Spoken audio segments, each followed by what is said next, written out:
تخيل الوحش ده كان عايش من أيام العصر الجليدي ولسه موجود لحد دلوقتي.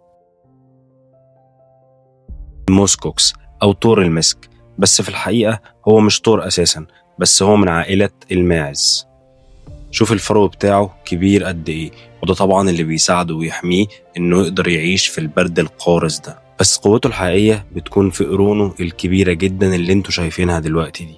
شكلها عامل زي الخوذة علشان تحمي دماغه لما يبتدوا الذكور يتخانقوا علشان خاطر الإناث. وخناقتهم مش بتكون مجرد خناقة عادية، لا دول بيخبطوا في بعض بقوة كبيرة جدا.